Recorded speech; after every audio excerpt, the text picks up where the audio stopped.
The new book on Varnamtown, My Right Hand to Goodness, The Life and Times of Crazy Dale Varnam by Lynn Cook Betz, about the fishing village's drug dealing history back in the 1980s and 1990s, is extensive with almost a decade of research. But there's a question about U.S. government involvement in the illegal drug trade. Hi everybody, John Daly here with the Carolina Buzz. Now, we spent time with Lynn Cook Betz on whether her book could be conclusive on whether the U.S. government had a hand in the deception. I think that I've pretty much solved it. I think that certainly there could be more to tell. There's information that we're not privy to, the information of what our government may have done, which contributed or may not have done. So I think there are some open-ended questions. In fact, there's a little story, and I write about it in my book, that the famous mafia godfather's son, John Gotti Jr., at his trial, I can't remember the date now, but at his trial, the prosecutor asked him, is the Gotti family still involved in drug smuggling? And his answer was, no, sir, we can't compete with the United States government. Now, remember, in the 1980s, the U.S. government was fighting the Nicaraguan communist Sandinistas while siding with the Nicaraguan Contras through the questionable work of Oliver North, a Vietnam War vet and also a member of President Reagan's National Security Council, which led to the Iran-Contra affair. So it appears the government was using drug money to help U.S. foreign policy while also hurting poor U.S. communities. That it was reported that the CIA was very involved in bringing crack cocaine into its fruition in the ghettos, because cocaine was the drug of back then of primarily the rich, but crack cocaine was affordable.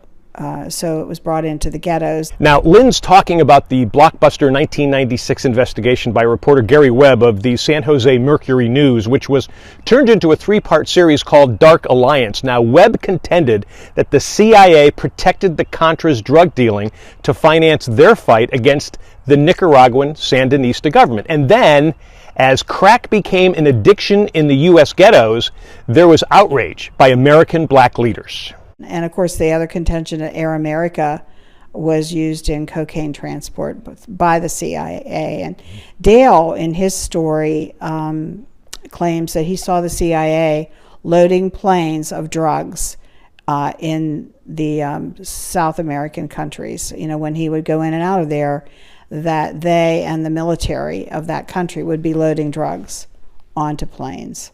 So, and his major contact was from Nicaragua.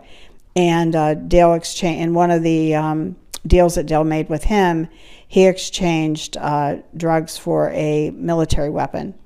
So that was kind of a very affirmative way of me understanding that it wasn't just all about the money. There were weapons exchanges, and and there was the Contra and Nicaragua, Contra and Sandinista conflict in Nicaragua.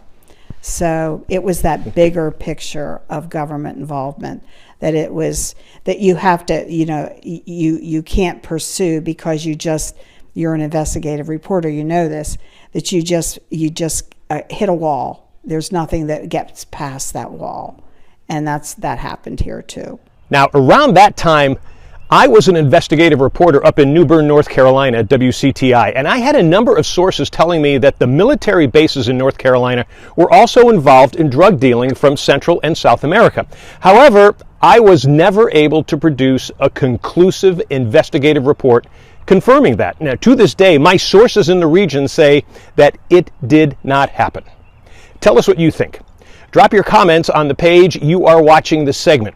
Now, we know so many of you summer here for the beaches, for the views, and for the golf. You should add the odyssey that is Varnamtown to your list by listening to the podcast series that is available now and reading Lynn's book with its published date of March 12th, 2024.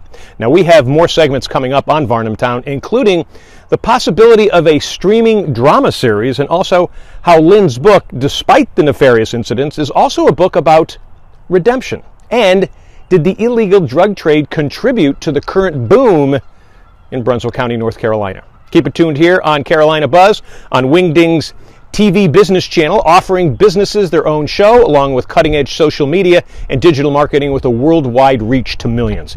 Check it out and see if we can help your business. And stay tuned for more on Varnamtown here on the Carolina Buzz.